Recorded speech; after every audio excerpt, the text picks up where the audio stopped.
All right, guys, welcome back to another book club with Ryan, and it is Christmas Eve today. And what better way to celebrate the holiday season but to remember why we are all here and talk about the good book itself? And that's why today I am covering volume 13 of Berserk with the rise of our Lord and Savior, the Hawk of Darkness, Femto.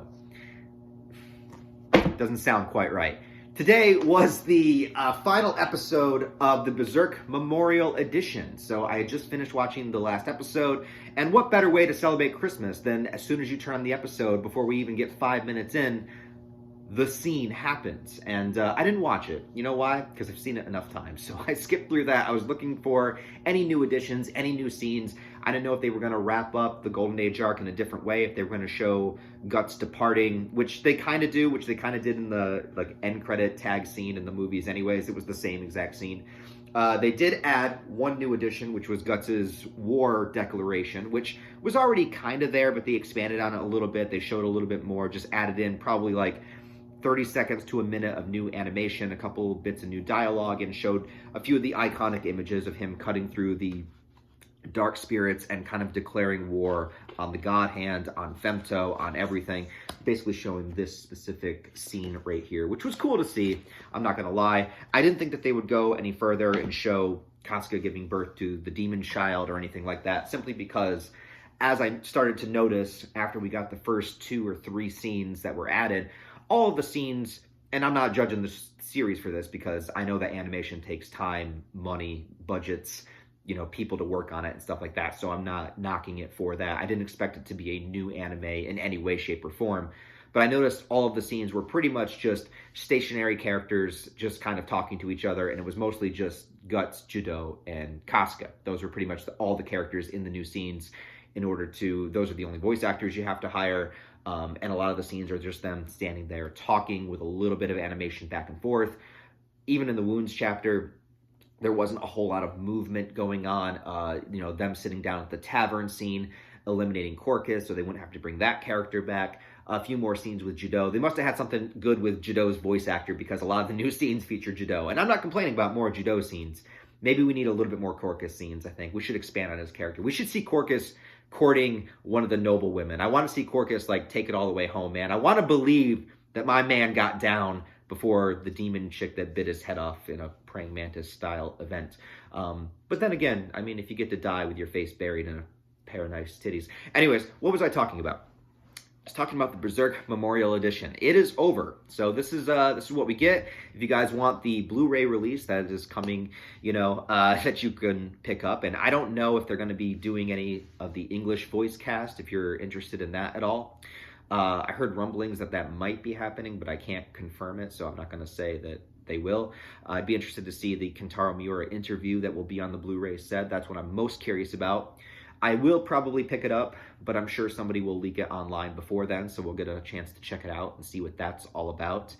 Now that the Memorial Edition is over, though, I thought I would give my final thoughts on it. And overall, to be honest with you guys, I still think this specific version of the Golden Age arc, I still think works better in film format as movies, mostly because of the pacing. I honestly don't think 13 episodes is enough time to spend in the Golden Age arc. It is 10 volumes worth of a manga that is 41 volumes long, so it's essentially 1/4 of the series, and I don't feel like 1/4 of Berserk is 13 episodes. It feels too short. The 97 made it feel kind of right. About 25 episodes, that seems pretty legit. You could add a little bit more.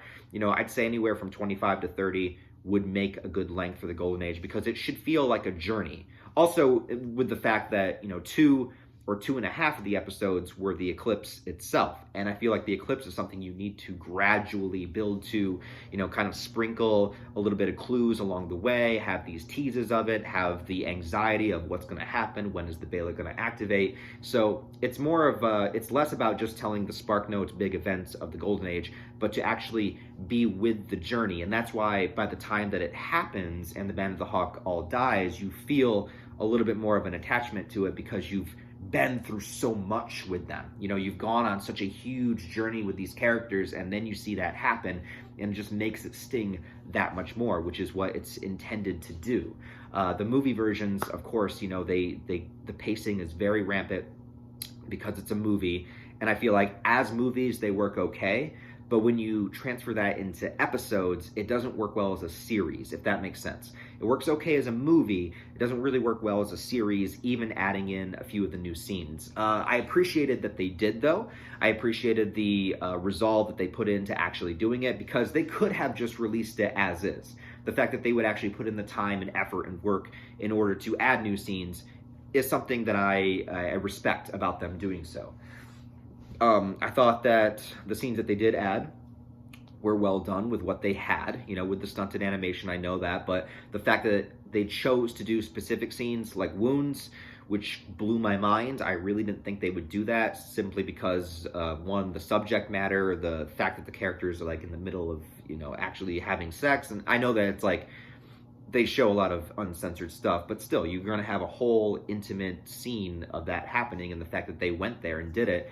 And I think that they did it specifically because they realized the importance of that scene and what it means to Guts and what it means to Casca, and that if you remove that scene from the story, you're not getting the full context of what Berserk is about behind the scenes, because it's not just about the sword fights and gore and demons, it's about overcoming trauma, you know, and showing that you can still persevere and move forward, and that even as a human being, no, Guts is not half demon. He doesn't sorry, I get YouTube comments all the time. I'm like, no, stop.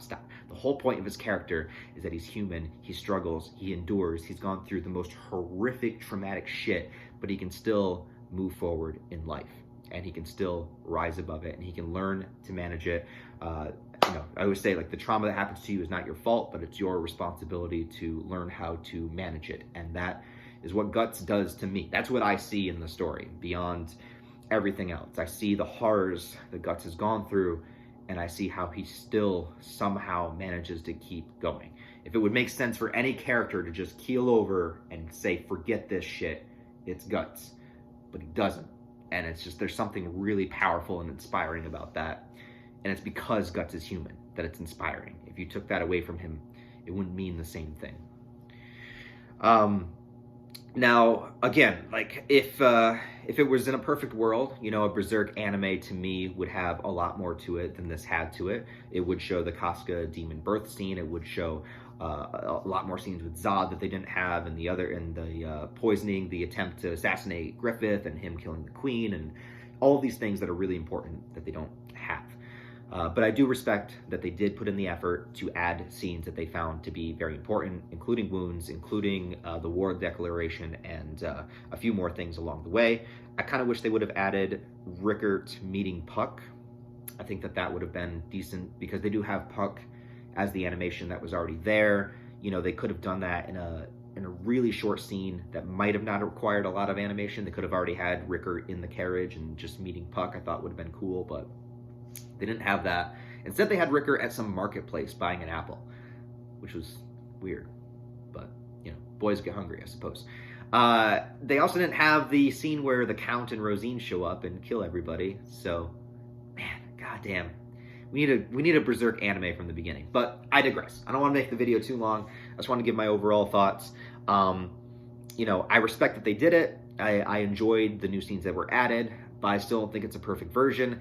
I still think the superior Berserk anime is the 97. I think it gives you more. I think the music's better. I think the animation style's better. And the Memorial added in Wounds, which is a huge, you know, that takes it up from like a 5 to a 9 in my opinion.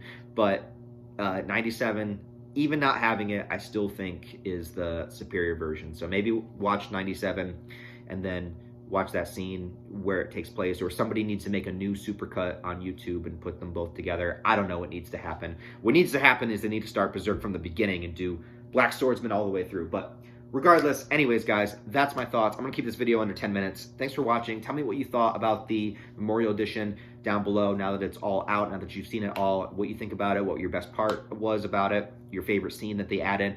Other than that, guys, thanks for watching this video. Please give it a thumbs up if you enjoyed it, and I'll talk to you next time. Also, have a Merry Christmas, Hanukkah, Kwanzaa, you know, Femto birth, whatever you celebrate. I hope you have a great one.